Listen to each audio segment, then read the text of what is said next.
Immortal and Martial Dual Cultivation, episode 47. Untuk melihat video selengkapnya, sahabat bisa kunjungi playlist yang telah Sabta Novel sediakan. Yuk mari, kita berimajinasi bersama dan masuk ke alur ceritanya.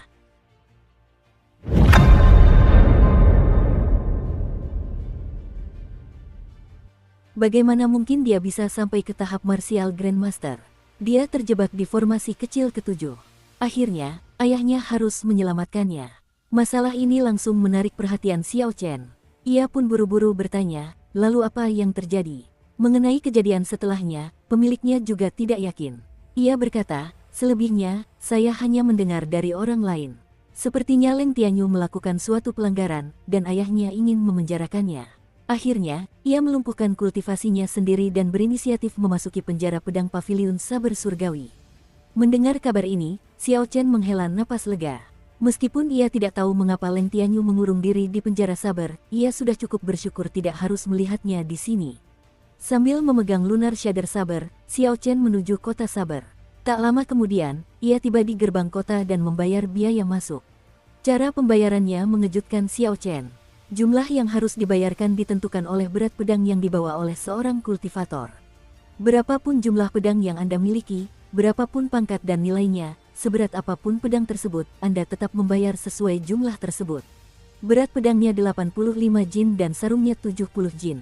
Total beratnya 155 jin. Adik, kau harus membayar 1155 tael perak untuk memasuki kota. Kedua penjaga di gerbang mengambil pedang bayangan bulan Xiao Chen dari timbangan dan tersenyum kepada Xiao Chen. Xiao Chen berkeringat dingin, ini bukan sekadar mahal di harga normal. Ia melihat seseorang yang membawa 7 pedang besar bahkan lebih tertekan, ia ditagih 10.000 tael perak. Namun, ia tetap harus membayar sejumlah uang yang dibutuhkan. Xiao Chen tidak punya cara lain. Setelah membayar, penjaga itu menanyakan beberapa pertanyaan kepada Xiao Chen.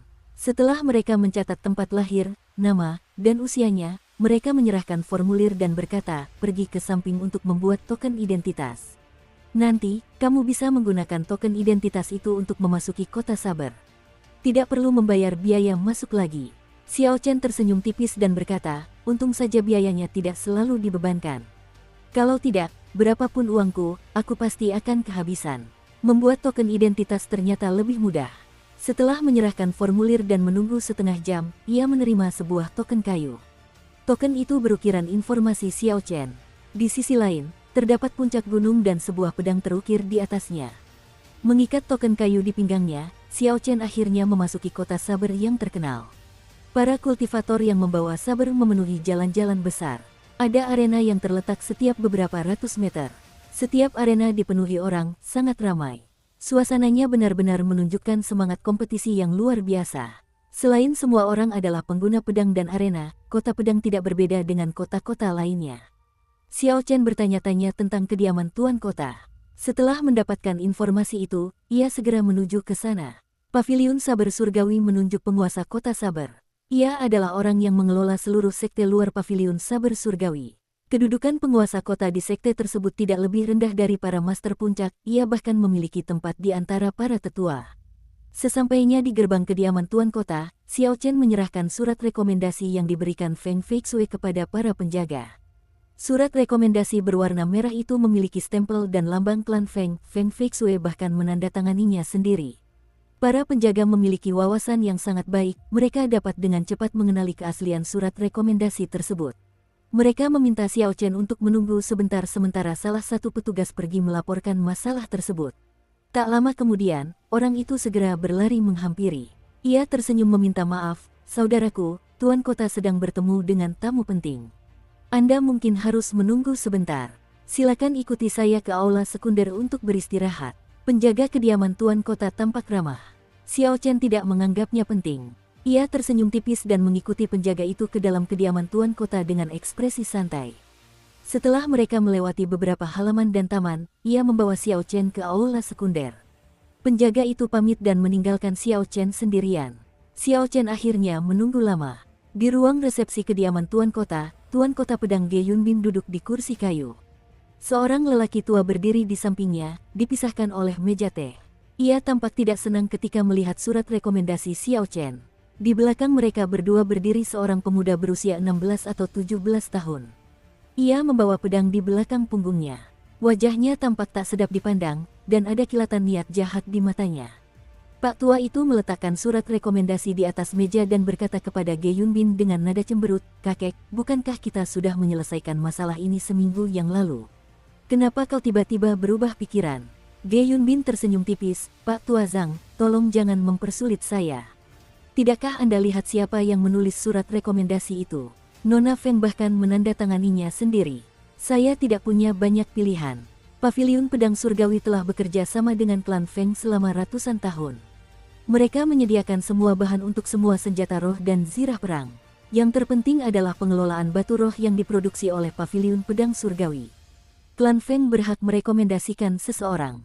Ini bukan sesuatu yang saya katakan, ini dikatakan oleh Master Paviliun sebelumnya. Selain itu, saya juga berutang budi pada Nona Feng, ini kesempatan yang baik bagi saya untuk membalas budinya." Mendengar ini, Zhang Tua mengeluarkan sebuah botol dan membuka tutupnya. Aroma obat yang pekat tercium. Aromanya menyenangkan, membangkitkan semangat. Ekspresi Ge Yunbin berubah. Ia bertanya, "Pak Tua Zhang, apakah ini pil pemanjang kehidupan awan abadi?" Zhang Tua menunjukkan ekspresi bangga saat berkata dengan acuh tak acuh, "Benar. Pil pemanjang kehidupan awan abadi peringkat 7, setelah dikonsumsi, seseorang dapat memperpanjang umur hingga 20 tahun. Awalnya aku berencana memberikannya kepadamu setelah masalah ini selesai." Ge Yunbin tertawa getir, "Zhang Tua, untuk apa repot-repot begini? Dengan bakat cucumu, selama dia tinggal di sekte luar selama 6 bulan, dia akan memiliki kesempatan untuk masuk ke sekte dalam. Lagi pula, aku pasti akan menjaganya. Dia tidak akan kekurangan batu roh, pil obat, atau teknik bela diri." Zhang Tua memandang pemuda di sampingnya dan berkata, "Bakat YR memang sudah jelas, tapi 6 bulan terlalu lama. Dia sudah tertunda 16 tahun.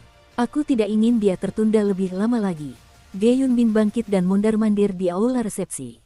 Ekspresinya menunjukkan perjuangan yang jelas. Setelah beberapa saat, ia akhirnya mengambil keputusan, "Aku akan memikirkan caranya. Aku akan memberikan orang itu ujian terlebih dahulu. Dia tidak mampu lulus, lalu aku akan mengatur agar dia ditempatkan di sekte luar terlebih dahulu. Tempat di puncak Tianyu akan diberikan kepada cucumu. Tunggu di sini dulu." Setelah Ge Yunbin selesai berbicara, ia menuju ke aula sekunder. Setelah Ge Yunbin pergi, Pak Tua Zhang segera bangkit dan pergi ke pintu. Ia memanggil seorang pria tua dan menceritakan apa yang terjadi. Akhirnya, ia berpesan, "Aku tidak ingin terjadi kecelakaan. Kesuksesan Zhang Ye memasuki sekte dalam Paviliun Pedang Surgawi akan memengaruhi reputasi klan Zhang di kota Yunyang selama ratusan tahun. Ketika orang itu keluar, awasi dia. Kalau dia tidak lulus ujian, ya bagus. Tapi, kalau dia lulus, kamu tahu apa yang harus dilakukan." Kultivasi orang tua ini setara dengan martial saint tingkat menengah. Setelah mendengar ini, ia menjawab dengan acuh tak acuh, "Kepala klan, jangan khawatir. Tidak akan ada yang salah dengan masalah sekecil ini." Di aula sekunder, tepat ketika kesabaran Xiao Chen mulai menipis, terdengar langkah kaki. Pintu aula sekunder terbuka, dan seorang pria berusia sekitar 70 tahun masuk. Ia melangkah dengan langkah lebar, jelas masih sangat bersemangat. Xiao Chen memujinya dengan indera spiritualnya, ia tak mampu mengukur seberapa kuat dirinya. Indera spiritualnya terasa seperti tenggelam ke dalam lautan luas, memberinya perasaan yang tak terduga. Ia tak kuasa menahan rasa takjub. Ketika Ge Yunbin melihat Xiao Chen, ia tersenyum tipis, "Maaf, saya agak terlambat karena beberapa hal dan membuat teman kecil ini menunggu. Mohon jangan tersinggung." Selagi Ge Yunbin berbicara, ia juga mengamati Xiao Chen. Saat ia melirik Xiao Chen merasa seolah-olah ia telah melihat semuanya, dan tak ada rahasia yang bisa ia sembunyikan darinya. Namun, Xiao Chen tidak panik. Ia baru saja bertemu dengan seorang Suksage. Dibandingkan dengan itu, ini bukan apa-apa. Xiao Chen berdiri, menangkupkan tangannya, dan menyapanya dengan hormat. "Salam, senior. Sebagai generasi muda, sudah sepantasnya aku menunggu." Ge Yunbin mengangguk setuju. Meskipun ia hanya seorang master bela diri kelas superior, ia mampu menjaga ketenangannya di bawah auranya. Ia sopan dan memahami etiket, hal itu sulit ditemukan. Ge Yunbin memberi isyarat agar Xiao Chen duduk. Ia tersenyum, "Aku Ge Yunbin. Kalau kau tidak keberatan, panggil saja aku Ge Tua. Aku belum menanyakan namamu pada teman kecil ini. Ye Chen, Ye yang berarti daun, dan Chen dari 8 karakter horoskop. Ye Chen adalah aliasnya saat ini. Nama Xiao Chen telah disebarkan ke seluruh provinsi Xie oleh klan Yan. Menggunakan nama aslinya bukanlah ide yang baik. Catatan, Ye berarti daun. 8 karakter horoskop dalam bahasa Mandarin adalah Seng Chen Bazi, dan Chen Chen adalah karakter kedua. Perlu dicatat, Chen dalam Xiao Chen berbeda, yang ini berarti pagi. Setelah Ge Yunbin bertukar beberapa kata sopan lagi, ia berkata, Ye Chen, saya sudah melihat surat rekomendasi Nona Feng. Di suratnya, beliau sangat merekomendasikan Anda. Saya sangat menghormati Nona Feng dan harus mempertimbangkan kata-katanya. Namun, sekte dalam Paviliun Pedang Surgawi adalah inti kekuatan Paviliun Pedang Surgawi. Tidak mungkin ada titik lemah di dalamnya. Aku masih harus menguji kekuatanmu. Xiao Chen berpikir cepat, lalu berkata, kakek, katakan saja langsung padaku. Aku, Ye Chen, bukan orang yang tidak masuk akal. Mendengar ini, Ge Yunbin tertegun. Ia lalu tersenyum, sudah lama sekali sejak seseorang dari generasi muda berani berbicara seperti ini kepadaku. Kalau begitu, aku akan terus terang. Aku punya tugas untukmu. Jika kau bisa menyelesaikannya, aku akan memberimu kesempatan untuk langsung masuk ke sekte dalam. Jika tidak, aku akan mengirimmu ke sekte luar terlebih dahulu untuk menempa dirimu. Bagaimana menurutmu? Xiao Chen tidak terlalu memikirkannya. Ia telah melewatkan ujian sekte dalam dan memang berencana untuk masuk melalui sekte luar terlebih dahulu. Namun, sekarang setelah ia memiliki surat Feng Feixue, ia memiliki kesempatan seperti itu. Bahkan jika ia gagal, kerugiannya tidak terlalu besar. Xiao Chen setuju tanpa ragu-ragu. Yang mengejutkan Ge Yunbin, Xiao Chen tidak mencoba menawar persyaratannya. Ge Yunbin tersenyum, aku mengagumi sikapmu, tapi kuharap kau tidak ceroboh. Tugas yang akan kuberikan padamu sama seperti ujian akhir tahun murid-murid luar. Jalan pintas yang kuberikan padamu hanya membantumu menghemat waktu 6 bulan. Dukung terus channel YouTube Sabta Novel. Bunuh binatang roh peringkat 5 manapun di lembah angin jahat di luar kota. Untuk mencegah kecurangan, kau harus membawa mayatnya kembali agar aku bisa memeriksanya. Setelah Ge Yunbin selesai, ia menyerahkan beberapa informasi tentang lembah angin jahat kepada Xiao Chen. Xiao Chen menerimanya dan langsung mengucapkan selamat tinggal kepada tuan kota tanpa membacanya. Setelah Xiao Chen menemukan halaman terpencil di kota Saber, dia mulai dengan hati-hati membaca informasi yang diberikan Ge Yunbin kepadanya. Lembah angin jahat terletak di sebelah barat kota Saber. Ki dingin di sana melimpah, banyak binatang roh berelemen es. Lembah itu adalah tempat para murid luar sering berlatih. Binatang roh tingkat 5 setara dengan manusia suci bela diri. Kecerdasan dan kecerdasannya memang lebih rendah daripada manusia, tetapi kekuatan murninya jelas lebih tinggi. Xiao Chen memeriksanya lalu melemparkannya ke atas meja.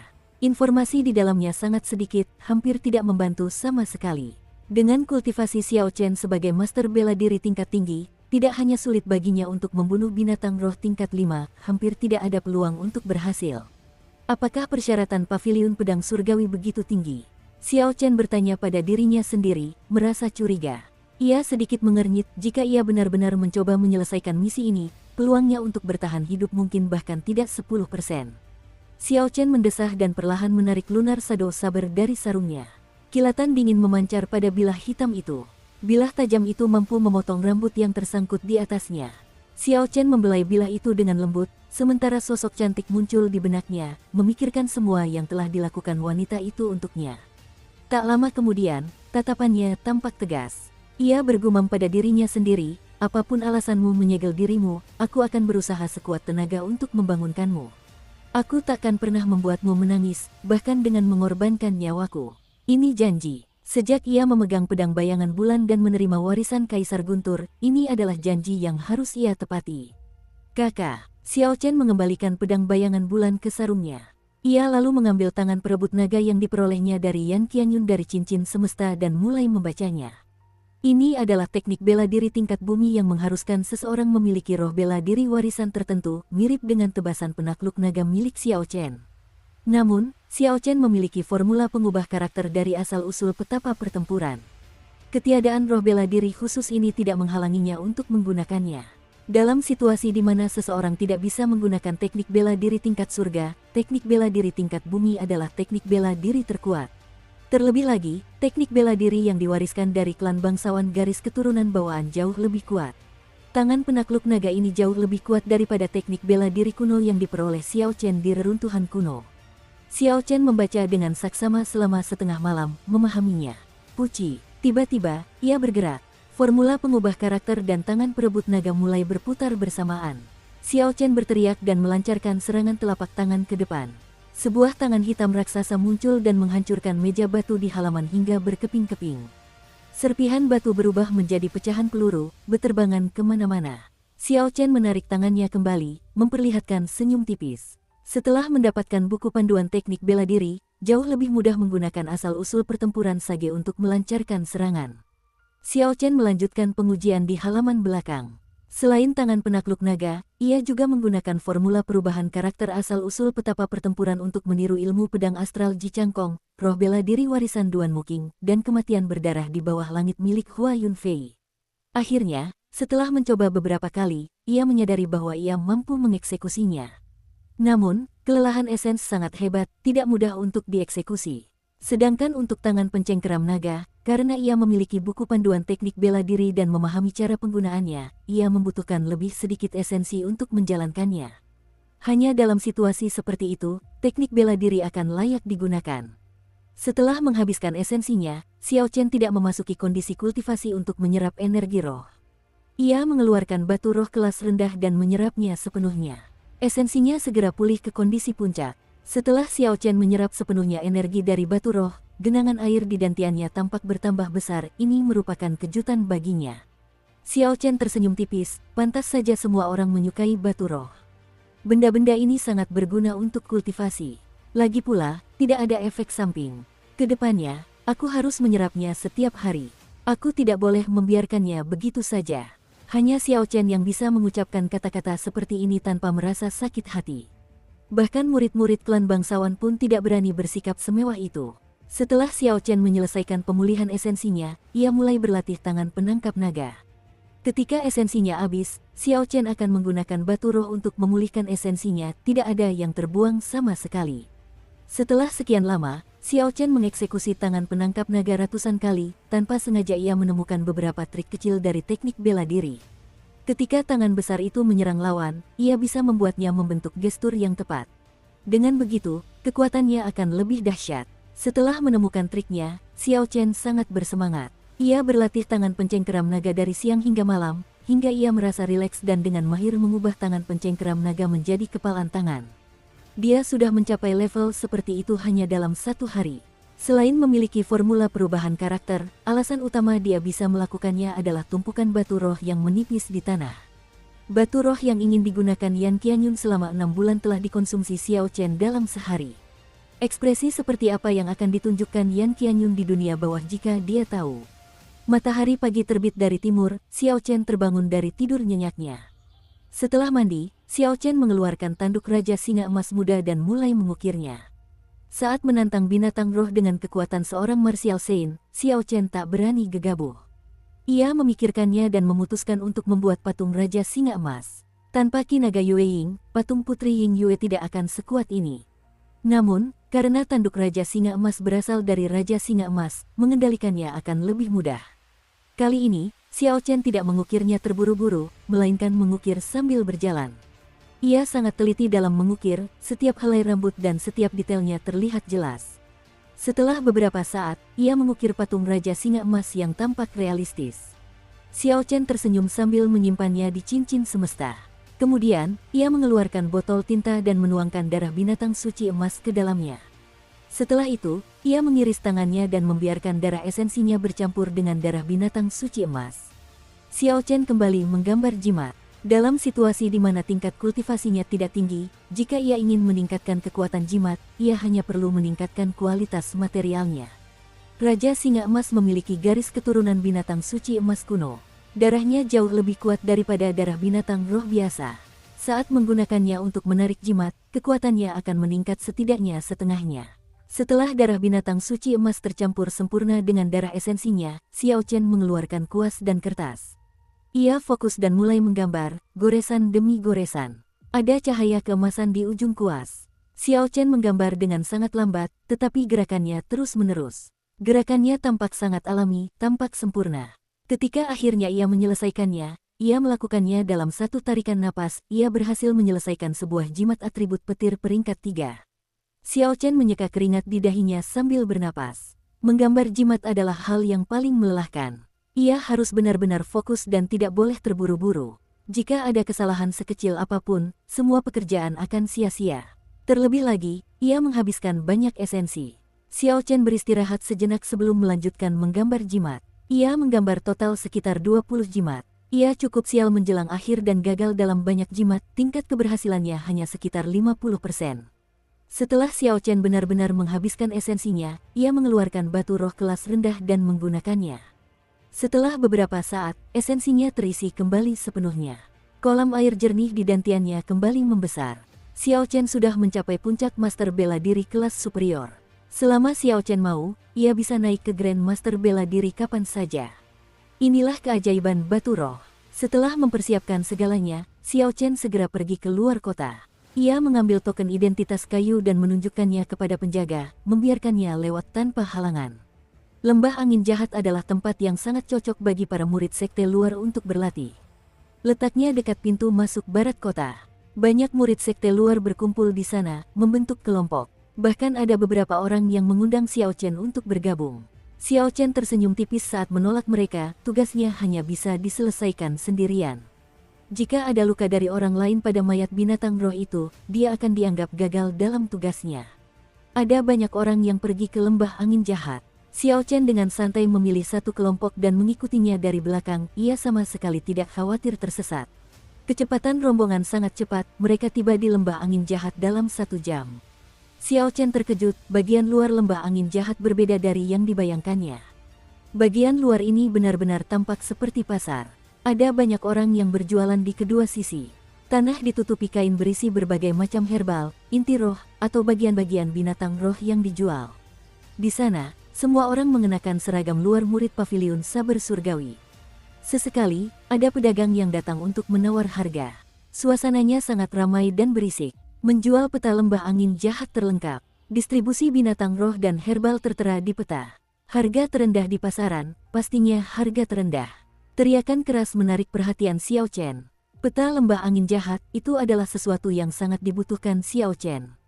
Xiao Chen berjalan dengan santai, ia sama sekali tidak menunjukkan ekspresi cemas atau gerakan apapun. Ini adalah trik untuk membeli barang, kau tidak boleh membiarkan pihak lain mengetahui niatmu yang sebenarnya. Penjaga kios itu adalah seorang pemuda, ia mengenakan seragam luar murid pavilion saber surgawi. Ketika melihat Xiao Chen berjalan mendekat, ia memanggil dengan hangat. Xiao Chen melihat peta itu dan memeriksanya dengan saksama. Setelah beberapa saat, ia bertanya, mengapa tidak ada binatang roh tingkat 5 yang ditandai di peta? Pemuda itu tersenyum, kau pasti baru. Binatang roh tingkat 5 di lembah angin jahat tidak memiliki lokasi tetap. Lagi pula, murid luar tidak akan berani melawan binatang roh tingkat 5. Bukankah itu sama saja mencari kematian? Murid luar tidak akan melawan binatang roh tingkat 5. Mengapa ini berbeda dari yang dikatakan Ge Yunbin? Xiao Chen meletakkan peta itu dan bertanya, bukankah ujian akhir tahun untuk murid sekte luar adalah membunuh binatang roh tingkat 5? Pemuda itu menunjukkan ekspresi terkejut, bagaimana mungkin? Ujian akhir tahun biasanya melibatkan pembunuhan sejumlah binatang roh peringkat 4. Setelah jumlah tertentu tercapai, maka satu akan lulus. Karena binatang roh yang berbeda ditetapkan setiap tahun, mungkin ada beberapa perubahan dalam jumlah yang dibutuhkan. Namun, betapapun berubahnya, aku belum pernah mendengar ada ujian tahunan yang mengharuskan binatang roh peringkat 5. Bukankah itu sama saja mencari kematian? Bahkan untuk murid sekte dalam, para instruktur akan menyarankan mereka untuk melarikan diri sejauh mungkin. Bajingan tua, kau benar-benar berbohong padaku. Xiao Chen mengumpat dengan marah dalam hatinya. Ia tak menyangka seorang senior seperti Ge Yunbin punya rencana licik seperti itu, berniat membunuhnya. Saudaraku, aku yakin kau pasti telah ditipu. Kekuatan binatang roh tingkat 5 setara dengan seorang martial saint. Bagaimana mungkin kita bisa menjadi lawannya? Aku sarankan kau untuk tidak melakukan hal bodoh, kata orang itu dengan ramah. Ekspresi Xiao Chen tidak berubah, ia hanya tersenyum tipis, hanya bertanya biasa saja. Terima kasih, saudaraku, sudah mengingatkan. Namaku Ye Chen, aku belum menanyakan namamu. Liu Chen, hanya murid yang tidak kompeten dari sekte luar pavilion pedang surgawi. Xiao Chen mengamati sekelilingnya, semua orang yang berjualan kios juga merupakan murid sekte luar. Ia bertanya, saudara Liu Chen, mengapa begitu banyak orang membuka toko di luar lembah angin jahat? Mengapa mereka tidak menghabiskan waktu mereka untuk berkultivasi daripada berbisnis?